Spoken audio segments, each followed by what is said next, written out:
Once upon a time, there was a very strong woodcutter.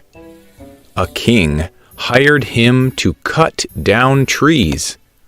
The pay was good, and the work conditions were good too. The woodcutter wanted to do his best. The king gave him a sharp axe to cut the trees. He showed the woodcutter the area where he would work. The first day, the woodcutter cut 18 trees. The king was pleased. The woodcutter was encouraged, so he tried harder the next day. But he could only cut 15 trees.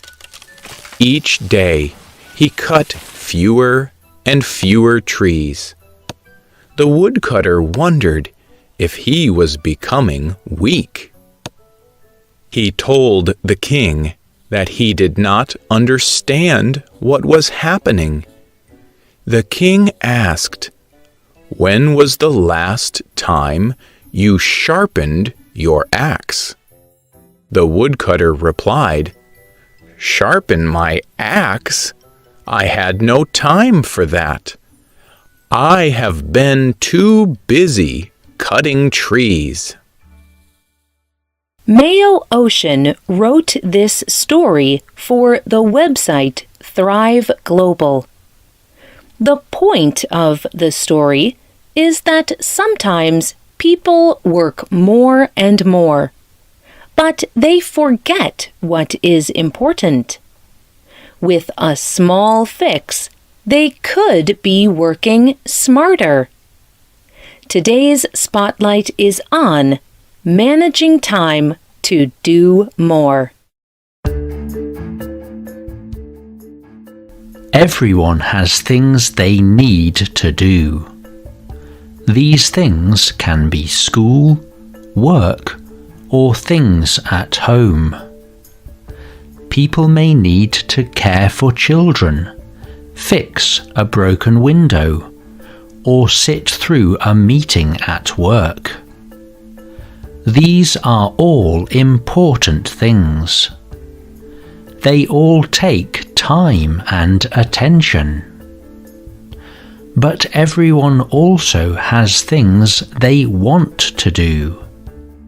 These could include finishing school, writing a book, or learning a new language. These things help us change, improve, or add to the world. So how do you balance the things you need to do with the things you want to do? You can learn to use your time in better ways. Maybe, like the woodcutter in the beginning of this program, you just need to sharpen your axe. You may need to just work in a smarter way. Here are 6 tools of time management you can use.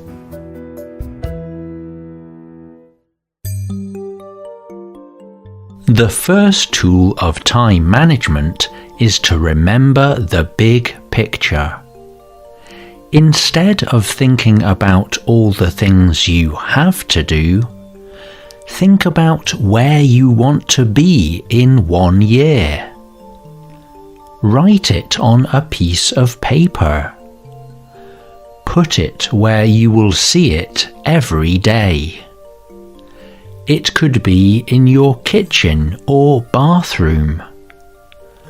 You could make it into the wallpaper on your phone. This will remind you of your bigger goals. The second tool of managing your time well is to plan out your week. When you plan out a week, you can make sure that you are spending time on things that are important. Plan out everything. Plan time for work, but also plan time for learning, exercise, rest, and time with family and friends. You may think this means you cannot have any fun, but a good plan can create freedom. Jake Knapp and John Zeratsky wrote a book called Make Time. In it, they write, When you do not have a plan, you have to always decide what to do next. You can use a lot of time thinking about all the things you should or could do. But a completely planned day provides the freedom to concentrate on the moment. You do not have to think about what to do next.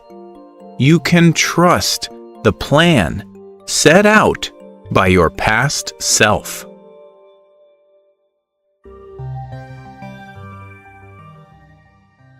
A good plan is a good start. But this is only the beginning. The third way to manage your time is to avoid distractions and interruptions. Distractions and interruptions stop us from concentrating on something. When we are distracted, we lose the progress on that important work. Deep Patel wrote about distractions for the website entrepreneur.com. Even with the best of effort, we still look at social media when we should be working on a project. We touch our cell phone when we hear a noise. If we are not checking our email every 5 minutes, we worry we may miss something important. Statistics show that distractions cause a huge loss in productivity. Employees spend 28% of their time dealing with interruptions and then trying to get back to work. Distractions and interruptions are everywhere. But the fourth way to manage time is to minimize distractions. You cannot avoid all distractions. That is impossible. But you can try to have fewer distractions in your day. Turn off your phone. Turn the internet off on your computer. If possible, go somewhere that is not your office. Even if you only focus for an hour, you can get a lot done.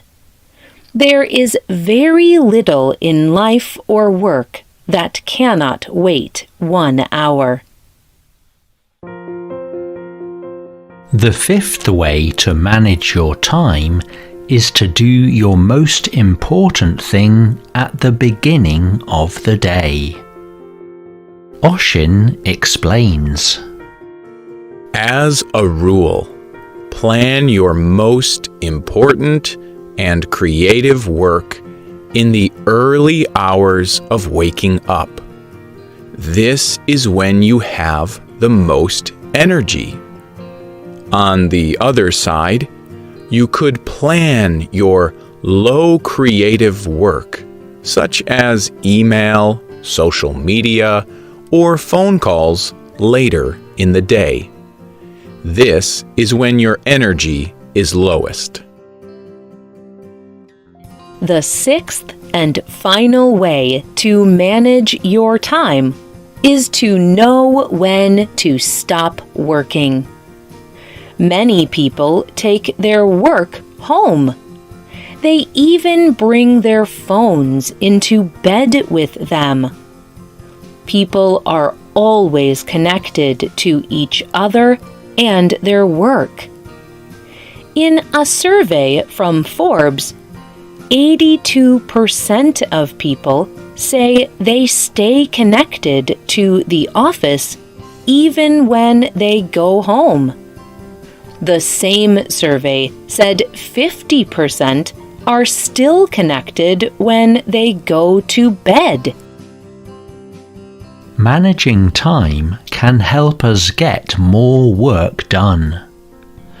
But it can also help us do more of the things we want. Following these tips can help you do both. Then you can follow one common English saying: work smarter, not harder.